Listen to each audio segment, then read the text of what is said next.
समय बहुत चाहिए। समय चाहिए। चलिए, आज अपन करने जा रहे हैं अष्टावक्र गीता। बहुत अद्भुत है ना। कोशिश करेंगे, थोड़ा लंबा भी ले ले सकते हैं, है ना, जिनके पास जो समय है। और मैं इसकी जो रिकॉर्डिंग है मैं खुद भी सुनता रहता हूँ, मेरे को बहुत अच्छा लगता है, पढ़ता रहता हूँ। एनीवे, बात बहुत पुरानी है।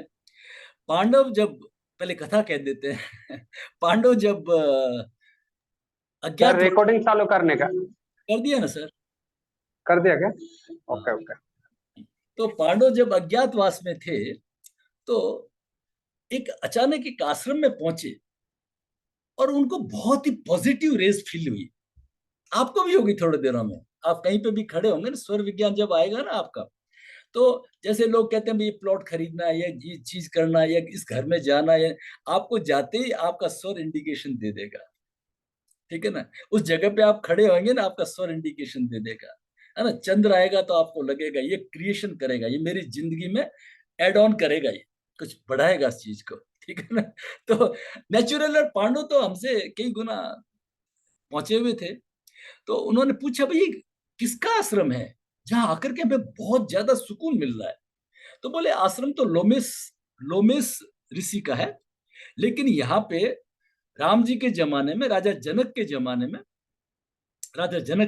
में उदालक ऋषि हुए थे। नाम था उदालक। ठीक है ना। जनक के जमाने तो बड़े माने हुए ऋषि थे। और उनकी एक लड़की थी, उसका नाम था सुजाता। सुजाता की शादी उन्होंने कहोड़ नाम के एक ऋषि से कर दी थी, जो साधारण ज्ञानी था, उन्हीं के पास में शिक्षा लेता था, उदालक ऋषि के पास में। अब सुजाता को गर्भ में अष्टावक्र जी पधारे, और इधर सुजाता के भाई हुआ, उसका नाम था श्वेत केतु। सुजाता और श्वेत केतु में करीब 20 एक साल का डिफरेंस था। पहले ऐसे ही होता था ना, मामा छोटे होते थे, भांजा बड़ा होता था। हमारे टाइम में ऐसा ऐसा भी होता था। खैर एनीवे, तो अब वो जो कहोड़ ऋषि है, कुछ वेदों का अध्ययन कर रहा था या किसी को बता रहा था। कहानियों में थोड़ा बहुत चेंजेस आता रहता है, हमें सार को समझना है। तो अष्टावक्र गर्भ से बोले, अब ये कुछ जान लो और कुछ मान लो। बहुत सारी कंट्रीज में भी ऐसा है, टॉलस्टॉय के लिए भी ऐसा ही कहा है ना। तो इस तरह से, तो वो अष्टावक्र बोले, पिताजी आपने 8 बार अशुद्ध उच्चारण किया है, 8 बार अशुद्ध उच्चारण किया है। अब ज्ञानी आदमी का अहंकार बहुत बड़ा होता है ना। अभी तो आया ही नहीं दुनिया के अंदर, और मेरी गलती निकाल रहा है, मैं तो इतना बड़ा ज्ञानी। तो कह दिया कि तुम, जब तेरा जन्म होगा, तुम 8 जगह से टेढ़े मेढ़े होंगे। यहां से कथा शुरू होती है कि अष्टावक्र 8 जगह से टेढ़े मेढ़े थे, कुबड़े थे। हो गया। अब अभी जन्म नहीं हुआ अष्टावक्र जी का। इधर सुजाता के भाई हो गया, श्वेत केतु भाई भी हो गया, सभी ठीक चल रहा है। सुजाता ने कहा कहोड़ को, राजा जनक के यहाँ पे खूब प्रतियोगिता होती थी, खूब मंथन होते थे, है ना, धार्मिक अनुष्ठान बहुत होते थे, जनक इसके लिए प्रसिद्ध थे। तो वहां पे बंदिन नाम का एक ज्ञानी पंडित कहीं से आया हुआ था, और शास्त्रार्थ चल रहा था। तो उन्होंने, सुजाता ने कहा, आप भी तो जाइए ना। राजा जनक जो जीतता था, उन दोनों में गाय धनी होता था, तो सोने से जड़े हुए सींग और गाय दान में देता था, मतलब उसको इनाम में देता था। ठीक है। बाहरी सब जड़े हुए रहते थे, जैसा सीरियल वगैरह में बताते हैं कि रहते थे। तो वहां गए, तो उन दोनों में एक शास्त्रार्थ में एक बड़ी कंडीशन होती थी। जो हार जाता था, उसको या तो देश से निकलना पड़ता था, या जल समाधि लेनी पड़ती थी, या मृत्युदंड, ऐसा कुछ मिलता था। कारण उनका एक कोई सोच नहीं होगी कि जो जानता नहीं है ना, वो अज्ञान को फैलाएगा। शायद ऐसी सोच रही होगी, जैसा मैं समझता हूँ। तो वो चले जाते हैं कहोड़ जनक के दरबार में, और बंदिन से उनका शास्त्रार्थ होता है, और वो हार जाते हैं, तो उनको जल समाधि हो जाती है। कहानी और बहुत लंबी है। ठीक है। अब अष्टावक्र जी का जन्म हुआ। जब अष्टावक्र जी का जन्म हुआ, तो उदालक ऋषि ने कहा कि हम इस बालक को, ये जो घटना घटी है इस तरह की कहोड़ के साथ में, वो हम इस बालक को बताएंगे नहीं। और इसको यही बताएंगे कि उदालक ही इसके पिता है, नाना नहीं है, इसके पिता है, ताकि इस बच्चे के दिमाग के अंदर कोई दुष्प्रभाव नहीं आए। ठीक है साहब, चलता गया। 12 साल बीत गए। मामा और भांजा श्वेत केतु, और एक डेढ़ साल का डिफरेंस होगा, तो साथ साथ में खेलते करते सब चल रहे थे। उसको सब पता था, श्वेत केतु को सब पता था। तो एक दिन मामा भांजा में झगड़ा हो गया, और श्वेत केतु ने अष्टावक्र को कह दिया, ये उदालक ऋषि तेरे पिता नहीं है, तेरे नाना है। बस 12 साल की उम्र रही होगी। अष्टावक्र गए सुजाता के पास में, जाकर के बोले, मेरे पिता कौन है, बताओ मुझे, बताना पड़ेगा। बड़ी मुश्किल से बता दिया सुजाता ने कि ऐसे ऐसे हुआ था। और संजोग से उस दिन भी ऐसा कुछ कार्यक्रम चल रहा था, और बंदिन सबको हराता था। अष्टावक्र पहुंच गए लाठी लेकर के, 8 जगह से टेढ़े मेढ़े, मैं बंदिन को हरा के आता हूँ। अरे भाई तुम क्या हराओगे, 12 साल के बालक को बंदिन को हराना। पहुंच गए दरवाजे के ऊपर, आपने उस सीरियल को देखा होगा। और जैसे ही वो पहुंचे तो गार्ड होगा, जहां पे सिपाही होगा, उसने रोक दिया, क्योंकि यहाँ तो बहुत उम्र दराज सफेद बाल वाले आते, वही तो ज्ञानी होते, ये बच्चा क्या टेढ़ा मेढ़ा, वही 12 साल का। तो अष्टावक्र ने गर्जना के साथ कहा कि ज्ञान के लिए कोई उम्र की जरूरत नहीं होती है, तुम राजा जनक से कहो मैं बंदिन को हराना चाहता हूँ। उसकी जो तेजस्वी ओजस्वी आवाज सुनी ना, तो राजा जनक ने अंदर सुन ली, इस ब्राह्मण बालक को आने दो। अब वो अंदर एंटर हुए, ठक ठक करते हुए, टेढ़े मेढ़े, और जाकर के कहा, बंदिन को कहो मैं उससे शास्त्रार्थ करने आया हूं, उसको हराने के लिए आया हूं। तो सब जितने सभासद थे ना, ठाका लगे के हंसने लग गए। ये भी अच्छा नाटक आ गया एक तरह से, टेढ़ा मेढ़ा 12 साल का लड़का और बंदिन को हराएगा, नामुमकिन बात। और जैसे ही उनकी हंसी बंद हुई, और फिर अष्टावक्र ने खूब ठहाका लगाया जोर से, हा हा हा करके जोर से हंसे। तो राजा जनक बोले, ब्राह्मण बालक, ये तो जो हंसे वो मुझे कारण समझ में आता है, तुम क्यों हंसे? अष्टावक्र कहते हैं, राजन, बहुत संवाद अच्छे हैं, बहुत ही जबरदस्त है। राजन, मैंने सुना था कि आपके दरबार में ज्ञानी लोगों की सभा चल रही है, पर ये तो सब यहाँ पे चर्मकार है, ये मेरे चमड़ी के पारखी है, इनको आत्म तत्व का तो बोध ही नहीं है। राजन, मंदिर के टेढ़े होने से आकाश टेढ़ा नहीं हो जाता, घड़े के फूटने से आकाश फूट नहीं जाता। मेरा जो आत्म तत्व है, मैं टेढ़ा मेढ़ा, शरीर टेढ़ा मेढ़ा जरूर है, लेकिन मैं शरीर नहीं हूं।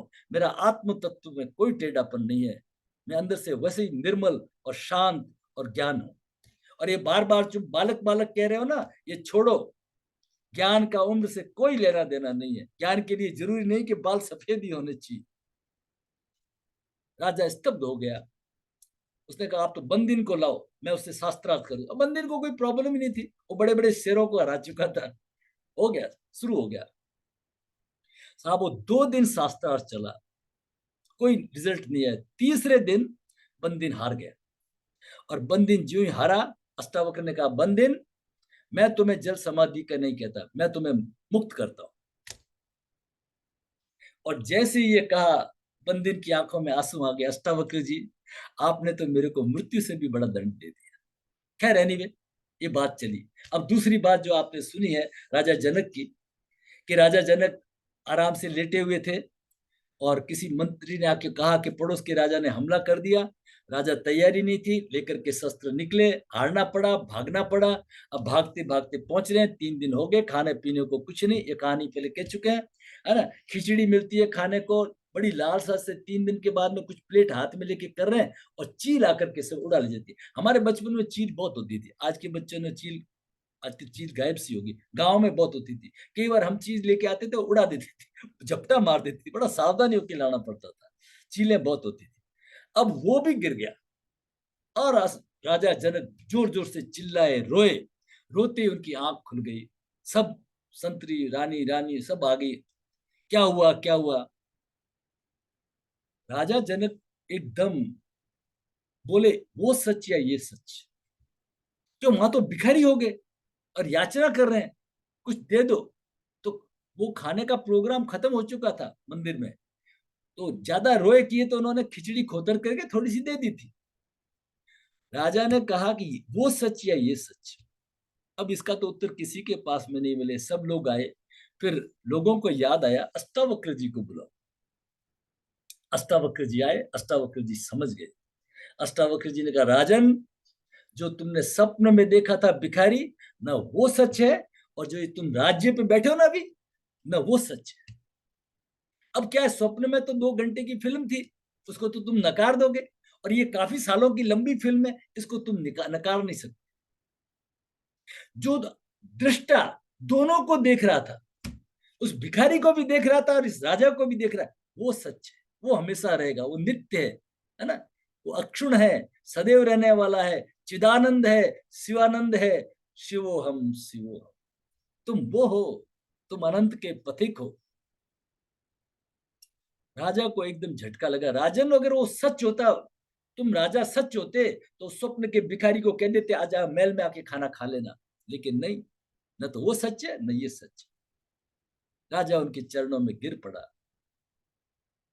और 60 साल के राजा जनक, जिनको वैदेही कहते थे ना, अच्छे अच्छे ज्ञानी जो होते थे ना, जब उनका फाइनल टेस्ट करना होता तो उनके पिता राजा जनक के पास में भेजे थे। व्यास जी ने सुखदेव जी को राजा जनक के पास भेजा था कि राजा जनक फाइनल करेंगे तब ज्ञानी कहलाओगे। इतने बड़े वेदेही, और वो गिर गए। 60 साल के ज्ञानी 12 साल के बच्चे के चरणों में गिर गए। प्रभु, कथम ज्ञानम अवापनोति, कथम मुक्तिर भविष्यति, वैराग्यम च कथम प्राप्तम, एतद ब्रूहि मम प्रभो। प्रभु कह रहे, राजा जनक 12 साल के बच्चे को कह रहे, प्रभु, कथम ज्ञानम अवाप, ज्ञान कैसे मिले, मुक्ति कैसे हो, वैराग्य। 3 फंडामेंटल क्वेश्चंस, ज्ञान, वैराग्य और मुक्ति। राजा मुमुक्षु लगा। अष्टावक्र समझ गए ये राजा मुमुक्षु है, ठीक है ना। तब अष्टावक्र जी ने उनको आगे कहना शुरू किया। तो ऐसा है हमारा ये अष्टावक्र गीता। अब जो संवाद चला है राजा जनक और अष्टावक्र में, तो उसमें 20 अध्याय है, 20 प्रकरण है, सर्ग बोलते हैं, 20 सर्ग है उसके अंदर। और उसको ओशो जो है उनको कहते हैं, उसको महागीता कहते हैं, महागीता। अब ओशो ने उसके बारे में क्या कहा है वो मैं आपको पढ़ के सुनाता हूँ। ओशो कहते हैं, मनुष्य जाति के पास में बहुत शास्त्र है, लेकिन अष्टावक्र गीता जैसा नहीं। वेद फीके हैं। कौन कह रहा है? ओशो कह रहे हैं। वेद फीके हैं, उपनिषद धीमी आवाज में बोलते हैं, और गीता में भी ऐसा गौरव नहीं है ना,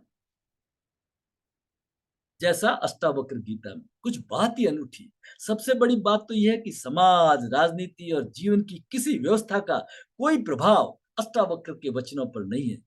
भावातीत, ट्रांसेंडेंटल दूसरा नहीं हो सकता। ओशो के अनुसार मंदिर क्यों बना रहे हो, अष्टावक्र को लेकर रेफरेंस करके करते हैं, मंदिर बनाने वाला और मंदिर में जाने वाला भी तो भगवान ही है। एक एक वाक्य को आप समझना, यही सारवत चीजें हैं। हाँ, मंदिर इसलिए बनाया जा रहा है कि आप उसमें जाए और आपको अपने अंदर के भगवान की याद आ जाए। अहम ब्रह्मास्मि, हरि ओम, I salute Hari inside me, Hari inside you. ठीक है ना। कारण खोजना तो अंदर ही है। ईशावास्यमिदं सर्वम यत् किंचित जगत्या, ये सारा संसार ईश्वर से आच्छादित है। आप स्वयं ईश्वर हो, है ना। बार बार अपनी यात्रा मैं कौन हूं से यही रही। तदा दृष्टु स्वरूप अवस्थाना, मैं ही ईश्वर हूँ, मैं ही डिवाइन हूँ, है ना। और मुझे दिव्यता को ढूंढना है। जैसे राबिया की कहानी से हमने समझा, चीज खोई अंदर है, हम बाहर ढूंढ रहे हैं। गीता में जो तुम्हारे मन में है वही दिखाई पड़ेगा। गीता की एक खासियत भी है, गीता में तो जैसा है ना, आप हजारों टीका है गीताओं की, हजारों, और सब भिन्न है। जब तिलक जी पढ़ते हैं तो तिलक जी उसमें ढूंढ लेते हैं कर्मयोग को। जब विनोबा पढ़ते हैं ना तो उसको ढूंढ लेते हैं भक्ति योग को। जब और कोई पढ़ता है तो उसको मैं ज्ञान योग ढूंढ लेते हैं। मेरे जैसा साधक पढ़ता है तो उसमें योग ढूंढ लेता है, उससे जोड़ लेता है। जैसी जिसकी रिक्वायरमेंट है, गीता उसी के अनुसार उसको दे देती है। ओशो कहते हैं गीता में 2 और 2 5 भी हो सकते हैं, 3 भी हो सकते हैं, लेकिन अष्टावक्र में 2 और 2 4 ही होंगे। ठीक है ना। कहते हैं कि जब विवेकानंद आए थे रामकृष्ण परमहंस के पास में, आने लगे तो एक दिन परमहंस ने ये किताब उठा के दी कि मैं बूढ़ा हो गया हूं। विवेकानंद को किताबों से चिढ़ थी। वो किताब, किसी के पास जाते हैं ना, कोई किताब पकड़ाता तो डांट देते थे। एक रविंद्रनाथ टैगोर के भाई थे, जो नदी थी या समुद्र था, उसके अंदर जहाज के अंदर बैठ के तपश्चर्या करते थे, बड़ा नाम था उनका। क्रॉस करके तैर के विवेकानंद रात को पहुंच गए। तुमने ईश्वर को देखा है क्या? देखा है तो बताओ। अब वो हड़बड़ा गए, अपने आप को इतना बड़ा ज्ञानी समझ। वो एक किताब पकड़े, उसने किताबें फेंक दी विवेकानंद। तुमने देखा है क्या और दिखा सकते हो तो बात करो। रोज परमहंस के साथ किया उन्होंने। तो परमहंस ने कहा, हाँ बिल्कुल, मैंने तो देखा है, जैसे तुमसे बात करता हूँ वैसे ही मैं माँ से बात करता हूँ। हाँ, तुम्हें भी करा सकता हूँ। तब श्रद्धा बन गई। अब श्रद्धा बनी तो उन्होंने ये अष्टावक्र गीता पकड़ाई कि मैं बूढ़ा हो गया हूं, तुम पढ़ करके सुनो। और कहते हैं बड़े अनमने मन से विवेकानंद ने शुरू किया था और फिर खो गए उसी के अंदर। स्वामी विवेकानंद कहते हैं, it's a pathless path, it's a path of desire, who am I, है ना, it's leads to goal, pathless path. इतनी अद्भुत है। लेकिन इनका जो प्रचार प्रसार कम हुआ है, ठीक है ना। तीन अवस्थाएं होती है हमारी, जागृत, स्वप्न और सुसुप्ति, ठीक है ना। जागृत, स्वप्न, ड्रीम, और सुसुप्ति मतलब गहरी स्लीप, आप ऐसे समझ लीजिए डीप स्लीप के अंदर। एक भिखारी है, एक राजा है, और एक में कोई ज्ञान नहीं है, ठीक है। तीनों स्थिति है। भूख किसको लगी थी? भिखारी को। महल में कौन बैठा है? राजा। अगर कोई मेरे को गाली दे देता है, आप देखिए जीवन का फंडा यहां से मिलता है।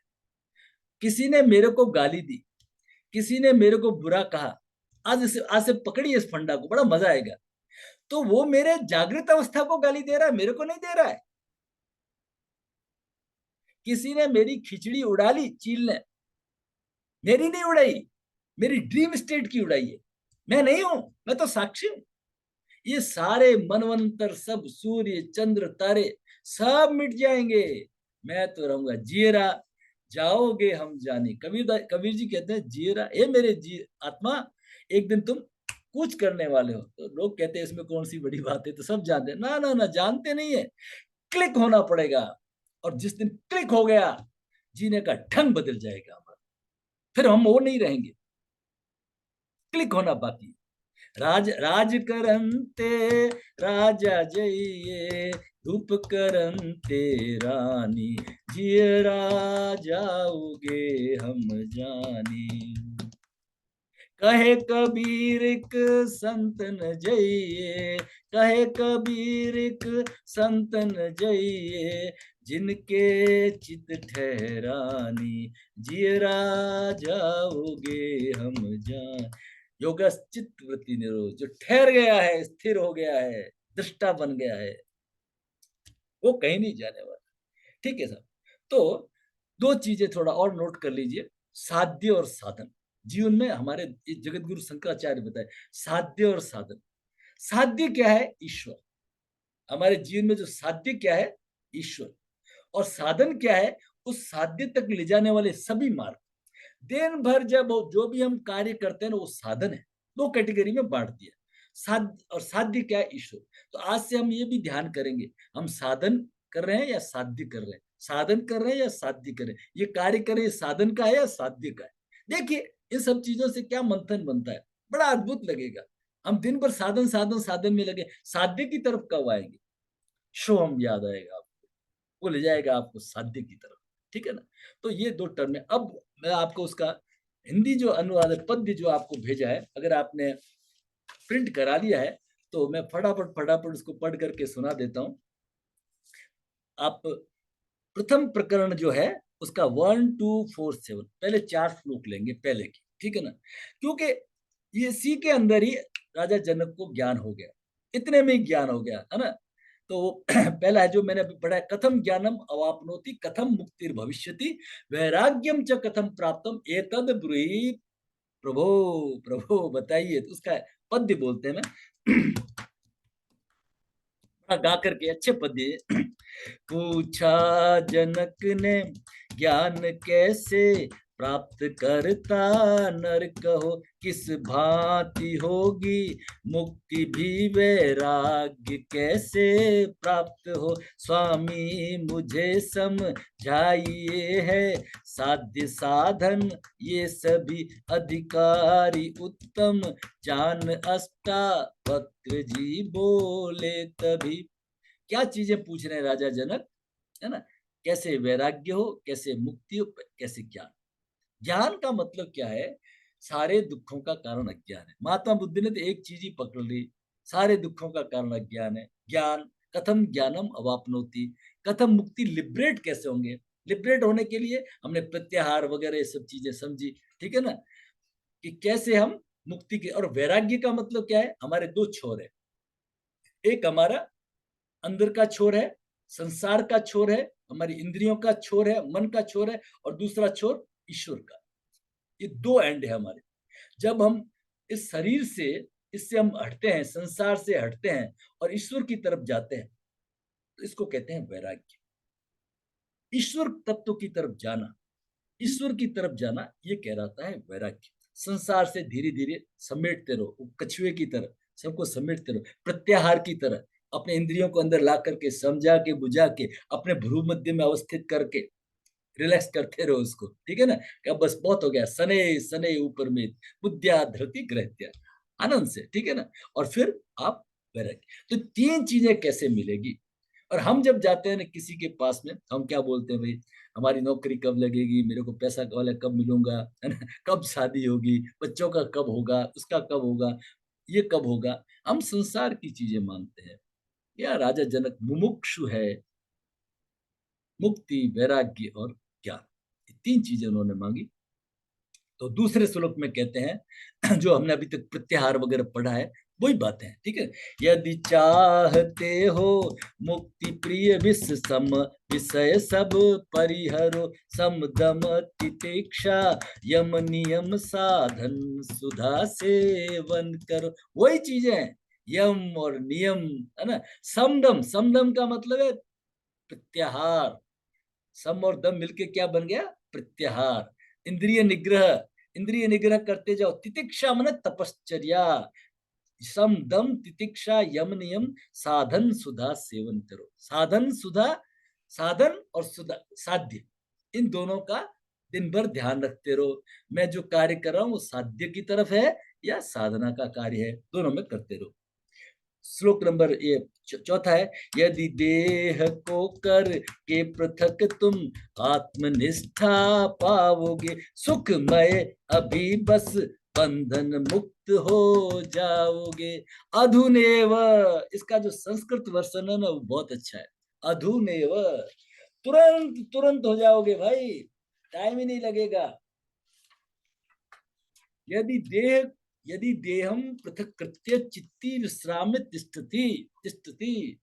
जैसे बाबा फरीद कहते हैं ना, ईसा मसीह वगैरह सबके, महावीर स्वामी बुद्ध वगैरह सबके उदाहरण दे के समझाते हैं ना, उन्होंने अपनी शरीर को, आत्मा को अलग कर लिया था।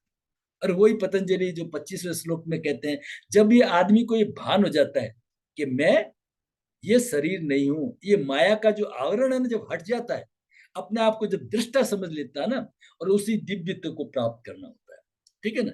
तो बाबा फरीद समझाते हैं नारियल का उदाहरण दे करके, सूखा नारियल और गीला नारियल।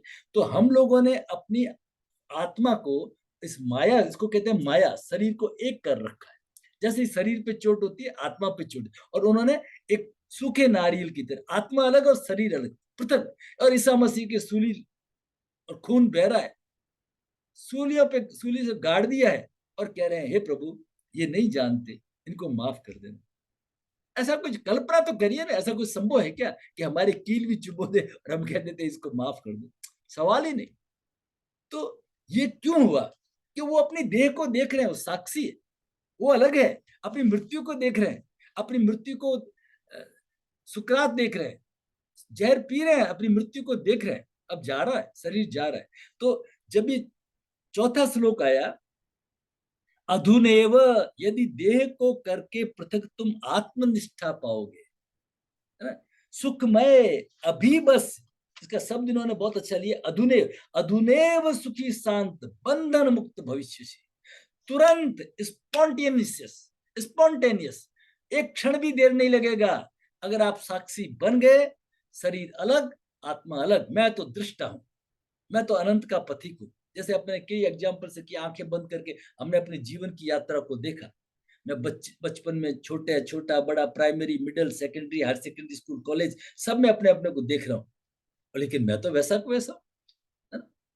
कौन देख सकता है? जो, जैसे रेलवे स्टेशन का हमने देखा, गाड़ियां दोनों बराबर चल रही है तो हमें पता नहीं चलता, लेकिन इधर देखते स्टेशन की तरफ देखते, अच्छा स्टेशन स्टेशनरी है ना, तो वो रुका हुआ है, अच्छा उसके कंपेरिजन हम लग रहे हैं, तब हमें मालूम पड़ता है कि हम भी, हमारी गाड़ी चल रही है। रिलेटिव वेलोसिटी होती है इसके अंदर, ठीक है ना? तो जब ये साक्षी भाव प्रकट हो जाएगा तो आपको तुरंत क्लिक हो जाएगा। बस राजा जनक को यही क्लिक हो गया, अधुनेव, तुरंत।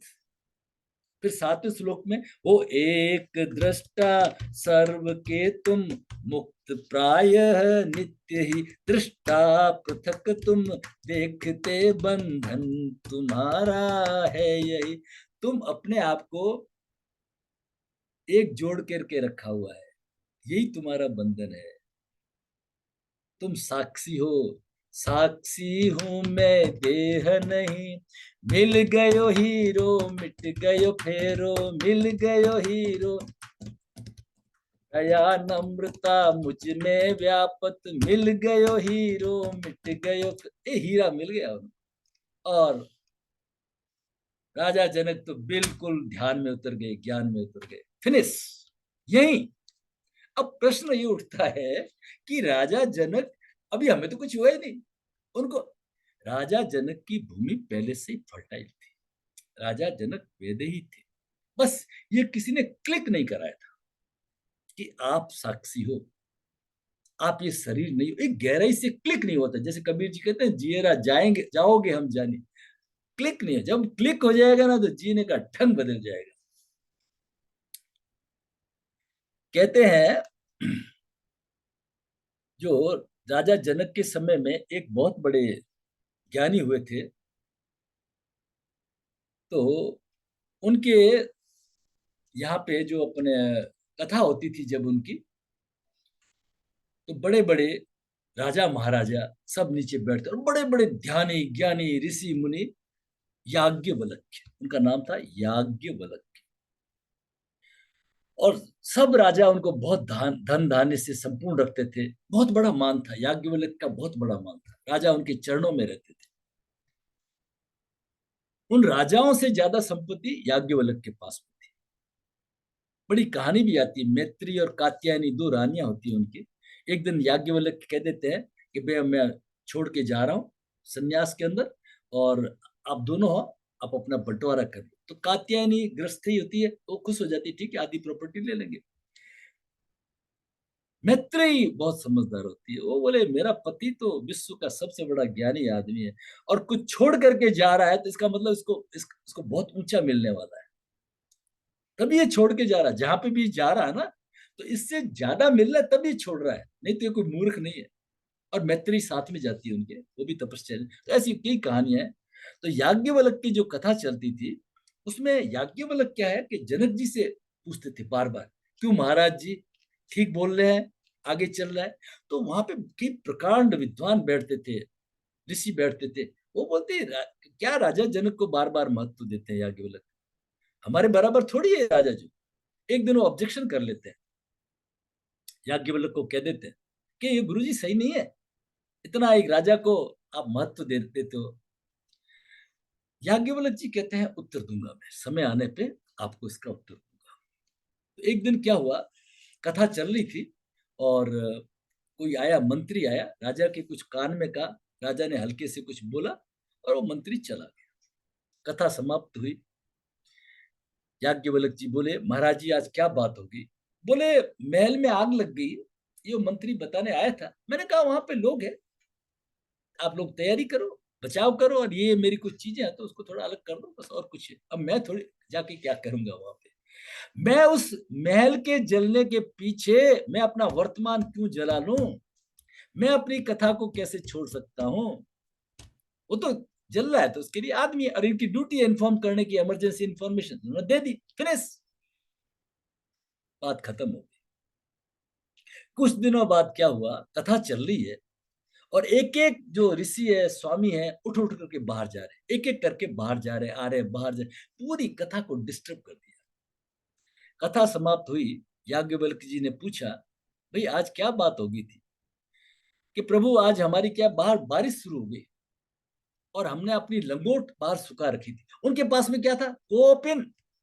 लंगोट को कहते को अपिन, इस दुनिया में कोई अपना नहीं है, को अपिन। एक कोपिन सूख रही थी और वो कोपिन गीली नहीं हो जाए, सवेरे पहनेंगे, पहनने में दिक्कत आ जाएगी, इसलिए एक एक उठ करके उस कोपिन को अंदर ला रहे थे। याज्ञवल्क्य जी ने कहा, देखिए एक राजा का तो महल जल रहा है और वो हिला डुला नहीं, और तुम्हारी एक लंगोट जा रही है, गीली हो रही है ना? तुमने इस कथा का पूरा सिस्टम ही बर्बाद कर दिया। तो इस तरह के वो राजा थे। तो उनकी जो लैंड थी ना बिल्कुल फर्टाइल थी, एक क्लिक होनी थी। हम भी धीरे धीरे धीरे धीरे अपनी इस भूमि को, ये भूमिया बोलते हैं, इस भूमियों को जितने जितने तैयार करेंगे ना, तो फिर हमें क्लिक होना लगेगा। अभी ये पूरा एक प्रोग्राम अपना बन गया है ना, हमें इस रास्ते पे चलना है, ये करना है, ठीक है? तो चलिए, अब क्या है, जनक जी को ये लगा कि राजा को क्लिक हो गया। अब राजा क्या बोलता है, दूसरे अध्याय को लेते हैं अपन, पहला, चौथा, पांचवा, छठा, कुछ श्लोक ले लेते हैं, ठीक है? पहला, मैं शांत हूँ, निर्दोष हूँ, मैं हूँ प्रकृति पर अहो, हूँ बोधमय, बस मोह से अब तक ठगाया मैं अहो। अरे मैं तो चिदानंद हूँ, अब तक मैं है ना इस मोह के बंधन से, और मैं ठगाया गया, ठीक है ना? अब क्या आगे उदाहरण से समझाते हैं, जल से, चौथे नंबर में, जल से तरंगे फेन या बुध, बुध नहीं है भिन्न ज्यों, चैतन्य आत्मा से प्रकट है विश्व आत्मा अभिन्न त्यों।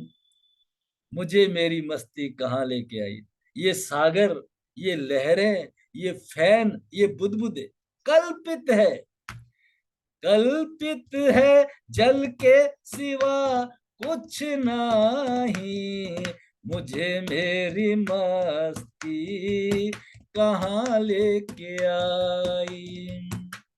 ये सब कल्पित है। शांत समुद्र है, ज्वार भाटा आते, रंग बिरंगी लहरें उड़ती है, लड़ती है, झगड़ा करती है, खिलखिलाती है, और सब वापिस पानी में समा जाती है। तरंगे और जल एक ही है।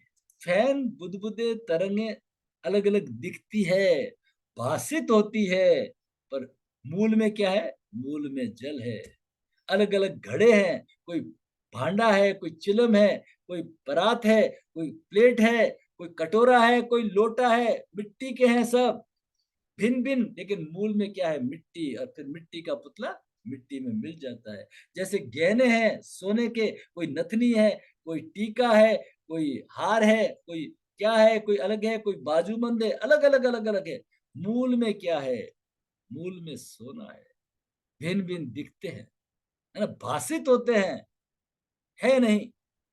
जैसे हमने एक एग्जाम्पल से समझा था, शास्त्र में हमारे यही बार बार समझाते हैं। रात को उठा, देखा सर्प, डर गया, सबको उठाया। एक के पास प्रकाश था, इसका प्रकाश था ज्ञान का, प्रकाश किया, मालूम पड़ा अरे ये सर्प नहीं भाई, ये तो रस्सी है, इस रस्सी में सर्प भाषित हो रहा है। ऐसे ये संसार भाषित हो रहा है नहीं। नहीं का मतलब मैं दिख रहा हूं कैसे नहीं है, अनित्य है, अनित्य है, हमेशा रहने वाला नहीं है। ये सूरज, चांद, तारे सब अनित्य है, एक मनवंतर के बाद में जाने वाला है। रहेगा कौन? मैं दृष्टा रहूंगा। मैं तब भी था, अब भी हूं, आगे भी रहूंगा, मैं दृष्टा रहूंगा। अरे मैं तो अनंत का पथिक हूं, कहाँ अपने आप को इस शरीर मान के चल रहा? उनको भान हो गया। नंबर 5, सुविचार से ये वस्त्र सारे तंतु ही भासे यथा चैतन्य सत्ता, मात्र सब संसार भी भासे। ये ना अलग अलग दिख रहे हैं सब कपड़े, आपके कपड़े, मेरे कपड़े, उसके कपड़े। मूल में क्या है? मूल में धागा है, मूल में क्या है? कपास है। अलग अलग दिखते हैं, है ना। जो इक्षु रस में शर्करा, इक्षु कहते हैं गन्ना, जो इक्षु रस में शर्करा रहती हुई रस व्याप्त है, मुझ में सदा कल्पित हुआ त्यों विश्व मुझ में व्याप्त है।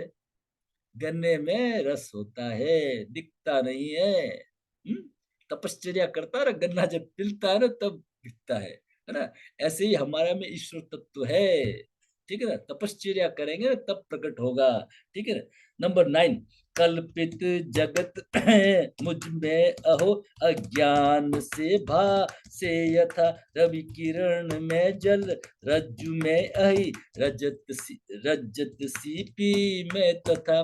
जैसे रेत के कण में सीपी दिखती है। हमारे इधर राजस्थान में आएंगे तो आपको मृग मरीचिका, आप जैसे डेजर्ट में गाड़ी लेके जाएंगे तो आपको थोड़ी थोड़ी दूर पे पेड़ के नीचे ऐसे लगेगा यहाँ तालाब है, यहाँ तालाब है, पर वहां होता नहीं है। मृग भी बेचारा दौड़ दौड़ के जाता है, उस मृग मरीचिका बोलते हैं। अरे ऐसे ही हमारा जीवन है, जाते हैं वहां पे तो वहां पे पानी होता नहीं है, लेकिन भाषित होता है। ऐसे ये संसार है नहीं, है नहीं का मतलब सदा रहने वाला नहीं है। जो सदा नहीं रहने वाला वो है नहीं, इसलिए कहा है ईश्वर सत्य जगत मिथ्या। मिथ्या का मतलब ये नहीं कि मैं हूं और आपको, नहीं नहीं, ये है नहीं, भाषित होता है। जैसे पर्दे के ऊपर गोलियां चलती धन धन धन धन करती हुई देखती है, और कैमरा ऑफ होता है तो क्या पर्दे पे कोई छेद थोड़ी होते है। ऐसी फिल्म चलती है थोड़ी देर के लिए, थोड़ी देर के लिए प्रोजेक्टर चलता है ईश्वर का, और हमें सब लहरें वहरें फैन गुदगुदे सब चीजें दिखने लग जाती है। फिर वो मकार हो जाता है, आओ बस, है ना? तो वो सब फिल्म पूरी हो जाती है। चलिए 10वां, मुझ में प्रकट यह विश्व मुझ में लीन भी होगा यथा, जल में लहर घट मृत्तिका में स्वर्ण में आभूषण यथा। जैसे जल में लहर है, मिट्टी के अंदर घट घड़े वगैरह बने हुए हैं, स्वर्ण में जो आभूषण है, मूल में क्या है? मूल में स्वर्ण है। ब्रह्मादि तृण पर यंत्र जग के नष्ट होने पर अहो मरता न में रहता सदा, मुझ को नमन फिर क्यों। आहा, यहाँ से जनक जी ने शुरू कर दिया, अहो अहम नमो मह्यम। मैं अपने आप को नमस्कार क्यों नहीं करूं? ब्रह्मा भी नहीं रहेंगे, ये सब तृण पर्यंत के है, सबको जाना है, मैं रहूंगा, मैं साक्षी हूं। अहो अहम नमो, आश्चर्य हो गया उनको।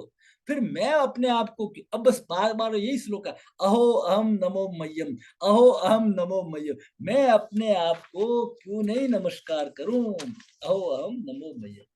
बहुत अच्छे श्लोक है, ठीक है ना। तो ये एकदम उनको विस्मय हो गया, उनको विस्मय हो गया, आश्चर्य हो गया, ठीक है ना। तो इस तरह से ये श्लोक चलते हैं। ओके, जैसे समुद्र में लहरें चल रही है, ये सब कुछ इस तरह से है। अब हुआ क्या, अष्टावक्र जी तो गुरु है ना, कोई टीचर थोड़ी है। उन्होंने कहा ये नाटक तो नहीं कर रहा है, अभी तो चौथा श्लोक ही तो कहा था, और ये तो पूरी ज्ञान में एक तरह से डूब गया, मुझे ललचाने के लिए तो नहीं कर रहा है, ड्रामा तो नहीं कर रहा है। तो तीसरे अध्याय में अष्टावक्र जी बोलते हैं, अब उसकी परीक्षा लेते हैं। अनुभूति, पहला श्लोक है, अनुभूति सुनकर जनक की हो, वो दृढ़ रीति से लेने परीक्षा, वे लगे बोले वचन ऋष नीति से। अविनाशी आत्मा एक है तुम कर चुके यह दृढ़मति, फिर आत्मज्ञानी धीर की क्यों धन कमाने में रति। राजा, अगर आपको ज्ञान हो गया है ना भैया, हो गया तो फिर राजा बने हो क्यों बैठे हो? क्यों बैठे हो सिंहासन के ऊपर? क्यों आपकी धन में वगैरह में लालसा बनी हुई है? क्यों रानियों के मोह में बैठे हुए हो? छोड़ो ना इसको। वो एक राजा के रिएक्शन को देखना चाहता है, चाहते थे अष्टावक्र जी, है ना। तुम कहते हो मुझे ज्ञान हो गया, मुझे मालूम पड़ गया संसार का, ये संसार सब नाटक है, मैं तो साक्षी हूँ, है ना, अनंत का पथिक हूँ, तो भाई क्यों बैठे हो सिंहासन के ऊपर? छोड़ो ना उसको, क्यों रानियों के साथ में बैठे हो, क्यों नौकर इतना आमोद प्रमोद आनंद विलास के अंदर बैठे हो? अज्ञान, दूसरा शब्द, अज्ञान से ही आत्म के भ्रामक विषय में राग हो, जो सीप के अज्ञान से ब्रह्म रजत में अनुराग हो। चौथा शब्द, पूर्णा जहां इस विश्व की हो, सिंधु में लहरें यथा मैं हूं वही, यह जान कर क्यों दीनवत भटके। तो भाई अब तुम दीन गरीब क्यों बन रहे हो? सबसे बड़ा भिखारी कौन होता है? तो सबसे ज्यादा आवश्यकता किसको होती है? जो सबसे ज्यादा पैसे वाला होता है। छोटे मोटे भिखारी की 10, 20, 100, 50 रुपए होती है, राजा की तो तृष्णाएं अनंत होती है, राजा है ना। तो अब तुम फिर, जो ज्यादा जिसको बीक है वही तो दीनहीन हुआ। जब तुम्हें ज्ञान हो गया तो फिर क्यों बैठे हो इस तरह से? तो राजा जनक कहते हैं कि मैं बैठा हूं तो बैठा हूं, मैं, ये सब है तो है, मुझे नहीं छूते। ये जितने हैं, राजा रानियां हैं, महल है, सुख संपत्ति है, सिंहासन है तो है, लेकिन मुझे छूते नहीं है जो जल में कमल के फूल। जब ये समझ में आया ना कि राजा, तब उन्होंने कहा यस, अब ये राजा को ज्ञान हो गया है, वैराग्य उनको वास्तव में आ गया है। तो इस तरह का है ये अष्टावक्र गीता। ठीक है ना। तो मैं आपको पीपीटी से आगे कुछ शेयर कर देता हूँ, बहुत ही अद्भुत है और बहुत समय चाहिए इसके लिए। ठीक है। तो धीरे धीरे हमारा जो, हमें एक टारगेट मालूम पड़ जाए कि हमारा जो टारगेट क्या है, हमें करना क्या है। जैसे वस्त्र में ये भिन्न भिन्न दिखते हैं लेकिन मूल में धागा ही होता है। जैसे रज्जु और रस्सी का हमने समझा, सर्प का समझा। तो ये सब फिर जब मालूम पड़ गया कि, तो फिर मैं अपने आप को ही नमस्कार क्यों नहीं करूं। ठीक है।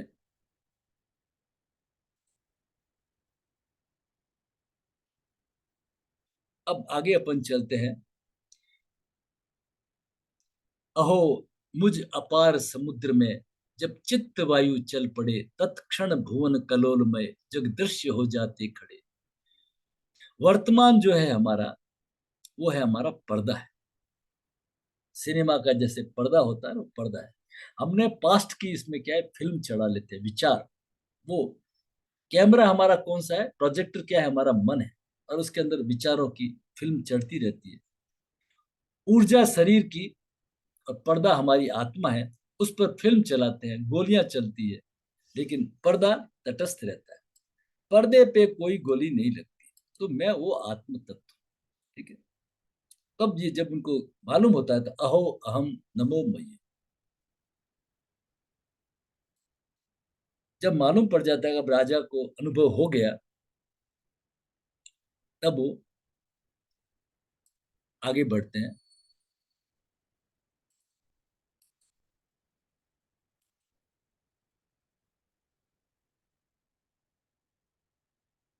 राजा कहते हैं आत्मज्ञानी के लिए ये सारी भौतिक संपदाएं होना बुरी बात नहीं है, ना पाप है, ना घर गृहस्थी होना भी बुरा नहीं है, किंतु उनके प्रति आसक्ति होना बुरा है। इसको कहते हैं ज्ञान। जब बुद्ध आगे है ना, बुद्ध 6 साल की तपश्चर्या जंगल में जाके आगे है, पिता के सामने खड़े हैं। पिता कहता है अब तू ठीक है, नालायक है जैसा जैसा से, ठीक है, मैं अभी भी तुम्हें एक्सेप्ट करता हूँ, अभी भी तू सुधर जा, मैं तेरे को राज्य दे देता हूँ। अब उसको पता नहीं कि ये तो विश्व का राजा बन गया, तुम्हारे छोटे से इस राज्य का क्या करेगा। फिर यशोधरा के कक्ष में जाते। यशोधरा का दुख तो, जैसे अपन रश्मि रथी की मैं बात करता हूँ, रामधारी से दिनकर की, और यशोधरा का जो है, यशोधरा लिखा है उन्होंने, मैथिली शरण गुप्त ने, बड़ा अद्भुत लिखा है। सखी वो मुझसे कह के जाते, यशोधरा कहती है, सखी वो मुझे मुझसे कह के जाते, जाते तो क्या पथ बाधा पाते, क्या मैं उनका रास्ता रोकती? अरे हम, मैं क्षत्राणी हूं, स्वयं सज धज करके, है ना, स्वयं भेज देती रण में, क्षात्र धर्म के नाते सखी वो मुझसे कह के जाते, जाते तो सही, मुझे बता के तो जाते। उसका गुस्सा जायज था, कैसे भगोड़ों की तरह रात को भाग गए। तो वो अपने महल में ही रही, यशोधरा आई नहीं बाहर। अब बुद्ध तो बुद्ध हो चुके थे, वो पहुंचे, उन्हें मालूम था यशोधरा नहीं आएगी। जब पहुंच गए, यशोधरा आई कि जो प्राप्त करने के लिए आप ये 6 साल जंगल में रहे, क्या वो घर में महल में रह के प्राप्त नहीं किया जा सकता था? बुद्ध कहते किया जा सकता था, किया जा सकता है, लेकिन मुझे 6 साल की जंगल की तपश्चर्या के बाद में मालूम पड़ा। ये स्थिति है राजा जनक की। अब सवाल आता है, महावीर को, बुद्ध को, इन सबको इन सबको इतनी तपश्चर्या क्यों करनी पड़ी? और इनको तो एक स्पॉन्टेनियस कैसे क्लिक हो गया? तो उनमें क्या है, सब में क्रमिक रूप से घटा था, धीरे धीरे धीरे तपश्चर्या से घटा था। और इनको, जनक जी को एकदम क्लिक हो गया। अब क्लिक होती, अहो अहम नमो मय्यम, अहो हम एकदम अभिभूत हो गए। जैसे कहते हैं ना, वाहे गुरु। वाहे के गुरु का मतलब एकदम साइन ऑफ एक्सक्लामेशन, अचंभित हो जाते हैं ना, खुशी के अंदर पागल हो जाते हैं, वाहे वाहे। तो अहो अहो, जब मैं ही वो हूं जो सदा रहने वाला हूं, तो मैं अहो अहम नमो मय्यम, मैं अपने आप को क्यों नमस्कार नहीं करूं? ये है इनका मीनिंग। तो तुम अकबर क्यों राजा बैठे हुए हो? तो कहते हैं ये है तो है, मुझे इससे कोई सरोकार नहीं। दूसरे के 21वें में कहते हैं, अब मुझे इस जन समुदाय में अद्वैत नजर आता नहीं। राजा जनक कहते हैं, ये जो जो जन समुदाय है ना, इसमें मुझे कोई दूसरा नजर नहीं आता। मुझे मेरी मस्ती कहाँ लेके आई। एक लॉटरी खुलने जैसा हो गया, एक अंतर ज्योति के जलाने जैसा हो गया, और वही हमारा ज्ञान एकदम प्रकट हो गया, सब नया हो गया। ठीक है, क्यों? कि उनकी भूमि पहले से ही तैयार थी, पहले से ही वो ज्ञानी थे, बस एक क्लिक होना था। तो खाते पीते हर स्थिति में हमें ये सब चीजें साक्षी भाव की तरह हमारे अंदर भी आए। गुस्सा उठा, सतर्क हो जाइए, मान अपमान से अलग रहिए। ये गाली दे रहा है, किसको दे रहा है? मेरी जागृत अवस्था को दे रहा है। ये गाली किसने दे रहा है? ये मेरे की स्वप्न अवस्था में दे रहा है, मुझे नहीं दे रहा है। पाना क्या है? साक्षी भाव। और उसको हम पहले ही कह चुके हैं, तद अभावात संयोगा भाव हानम तदृश्य केवल्य। तो एक ऐसा ग्रंथ आपको यकीन करने के लिए मजबूर कर देगा कि आप ही परमात्मा हो। मनुष्य अवस्था में हम बैठे हुए हम ही परमात्मा है। सभी शास्त्रों ने पापी कहकर दुत्कारा था, ये तो कृपा हुई अष्टावक्र जी की, उन्होंने हमें परमात्मा का स्थान दे दिया। जब ये बोध आ जाए कि मैं मनुष्य अवस्था में जरूर हूं, लेकिन मैं हूं तो परमात्मा ही।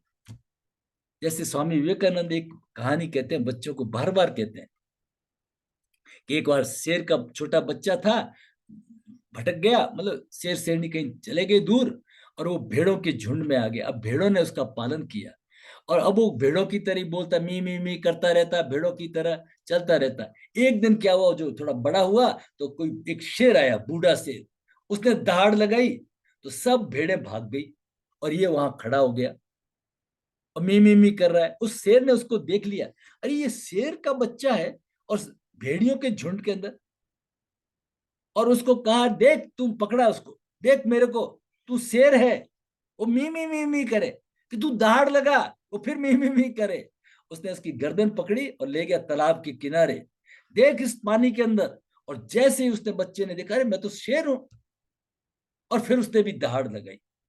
तो स्वामी विवेकानंद कहते, तुम शेर हो, तुम स्वयं आत्मा हो, है ना? ये क्लिक होना, ये स्वामी जी का, ये कहानी आपको सब किताबों में करीब करीब मिल जाती है। ठीक है, आप मनुष्य नहीं है। आप अगर मनुष्य होते तो वस्तुओं और व्यक्तियों से संतुष्ट हो जाते, लेकिन आप व्यक्ति है नहीं, आप परमात्मा है, इसलिए आपकी संतुष्टि नहीं होती। इस पृथ्वी लोक पर हमारा अस्तित्व हैसियत क्या है। वाल्टेर ने कहानी का अपने कहा था, एक पादरी की डेथ हो जाती है ना, तो वो सोचता है भगवान मुझे लेने आएगा। हमारी अस्थि क्या है इस संसार में। हम पृथ्वी पे रहते हैं। अब थोड़ा सा एक और फिलोसफी समझना। हम पृथ्वी लोग पृथ्वी पर रहते हैं और सूर्य पृथ्वी से 109 गुना बड़ा है। पर सूर्य हमें छोटा क्यों लगता है? कि सूर्य से हमारी दूरी है। अब आपका एक फंडामेंटल क्वेश्चन आएगा, उसका जवाब मिलेगा। अभी हम सूर्य के नजदीक नहीं है। जब तक हमारी दूरी रहेगी तब हमें सूर्य छोटा लगेगा। अभी हम आत्मा के भी नजदीक नहीं है, इसलिए हमें आत्मा बहुत छोटा लगता है। हम क्या सोचते हैं कि आत्मा बिल्कुल बिल्कुल बिल्कुल कहीं कण मात्र है। कल्पना कीजिए, आप सूर्य की तरफ बढ़ रहे हैं। आप जैसे जैसे सूर्य के नजदीक जाएंगे तो सूर्य बड़ा बड़ा बड़ा बड़ा बड़ा होता जाएगा। कल्पना कीजिए। और जैसे नजदीक आने पर सूर्य इतना विराट हो जाएगा कि हमारा अस्तित्व उसके सामने। सुई की नोक तो बहुत बड़ी होती है। एक सुई की नोक में करीब 20 22 30 सेल्स आती है ना, उतना भी नहीं रहेगा। अभी पृथ्वी के ऊपर हमारा कितना है, हमारा अस्तित्व कितना है? एक नोक के बराबर। अगर ग्लोब का एक मैप मैं रख दूं यहाँ पे, पृथ्वी का एक ग्लोब रख दूं मैं, तो उसमें क्या एक सुई रखने के बराबर है? जगह नहीं है। यही तो उस पादरी को भान हुआ था। करे, अब वो तो पूछ रहा है कि तुम किस पृथ्वी लोक के हो भाई, उस पृथ्वी का पिन कोड बताओ। तब वो एकदम हड़बड़ा, अभी तो पृथ्वी का ही पिन कोड पूछ रहा है। फिर क्या पता क्या गैलेक्सी पूछेगा, फिर कॉन्टिनेंट पूछेगा, सब कॉन्टिनेंट पूछेगा, कंट्री पूछेगा, क्या क्या पूछेगा। एकदम हड़बड़ा गया वो। ठीक है ना।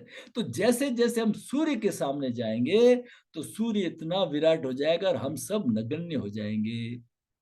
इसी तरह से सूर्य से दूर रहने के कारण हम छोटे लगते हैं।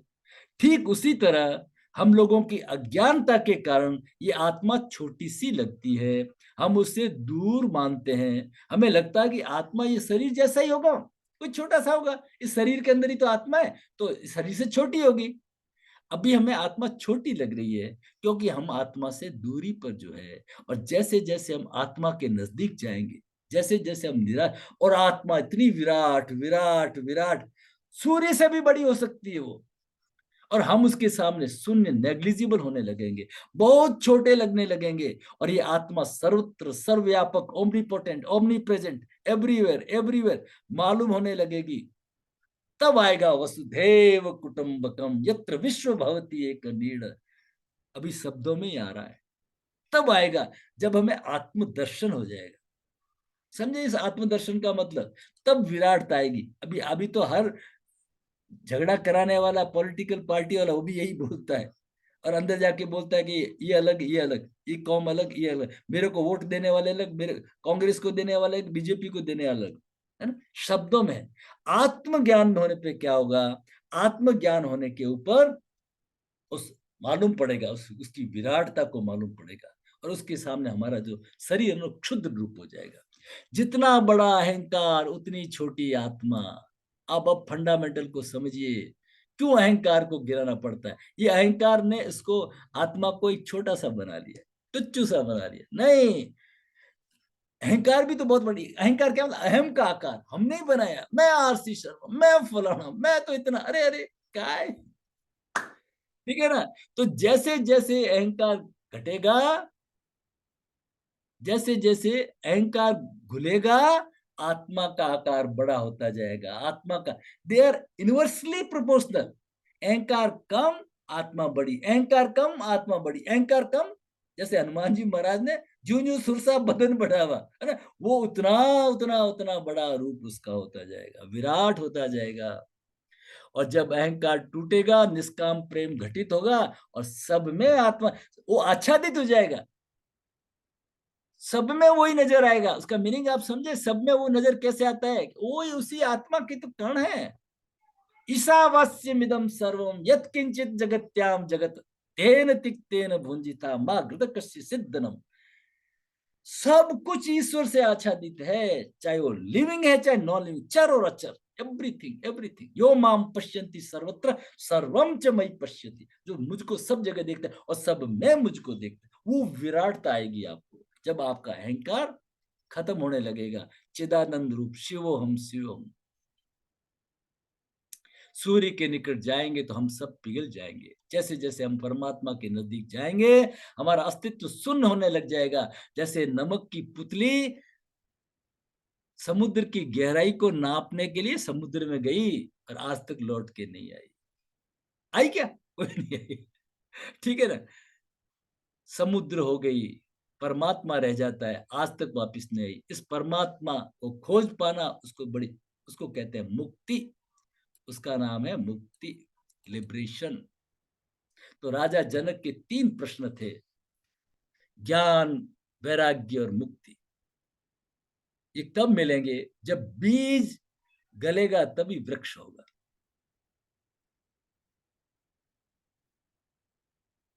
ये है हमारा अष्टावक्र गीता। कोई परमात्मा की कृपा होती है, जिसका निश्चय, दृढ़ निश्चय हो गया कि एक ही चीज है, वो है मोक्ष मोक्ष मोक्ष, और वही अष्टावक्र गीता को सुनने का अधिकारी है। गुरु जी हमारे ये कहते हैं। हरिओम। आपके जीवन में भी अष्टावक्र गीता का ज्ञान आए। चलिए साहब, मियां मीर ने कहा है, गर है शौक मिलने का तो हरदम लौ लगाता जा, जलाकर खुद नुमाई को, खुद नुमाई में अहंकार को भस्म तन पर लगाता जा। भस्म, ये भस्म ज्ञान दिलाती है कि बस ये मिट्टी है, ये इतनी ही रह जाना है, यही जीवन का आखिरी सत्य है। भस्म तन पर लगाता जा, न मर भूखा, न रख रोजा, न जा मस्जिद, न कर सजदा, वजू को तोड़ दे कूंजा। वजू क्या है? बार बार बलि जाऊं अहंकार। वजू को तोड़ दे कूंजा, शराबे शौक पीता जा, लिकर ऑफ लव, नहीं मुल्ला नहीं ब्राह्मण दुई की छोड़कर पूजा, हुक्म है शाह कलंदर का, अनल हक, अनल हक, अनल हक का, अनल, अहम ब्रह्मास्मि, अहम ब्रह्मास्मि, अहम ब्रह्मास्मि, तत्वमसि, सब प्रज्ञानम ब्रह्म। आपका हर कदम अच्छाई की तरफ बढ़े। बाहरी संपदा के बारे में हम पूरी जानकारी रखते हैं, कितनी कारें हैं, मकान है, धन आदि आदि। भीतर की संपदा हमारे पास कुछ नहीं है। अंदर से खोखले हैं, खोले हैं, कोरे हैं। जैसे हम आए थे वैसे ही कोरे जाते हैं। बदला न अपने आप को, जो थे वही रहे। जिस आदमी का जन्म होता है, आदमी करीब करीब उसी स्थिति में रहता है। मृत्यु की घड़ियों में भी आदमी वही होता है। 1 इंच का भी अंतर नहीं आता है। वही काम, वही क्रोध, वही राग, वही द्वेष। ऊपर से कपड़े उपड़े कुछ बोल चाल के ढंग ढंग वो कुछ पर्सनैलिटी डेवलपमेंट सीख लेता है। उसी दिशा में एक छोटा सा प्रयास है, लाइफ ट्रांसफॉर्मेशन प्रोग्राम। आनंदमय जीवन जीने के लिए योग से जुड़े। आप सबको बहुत बहुत शुभकामनाएं। आपने मेरे जीवन को अच्छा बनाया, मेरे इन दिनों को अच्छा बनाया। प्रभु से आपके लिए शुभकामनाएं। अंत में निदा फाजली साहब मेरे प्रसिद्ध शायर रहे हैं, उनसे मिला भी। ठीक है ना?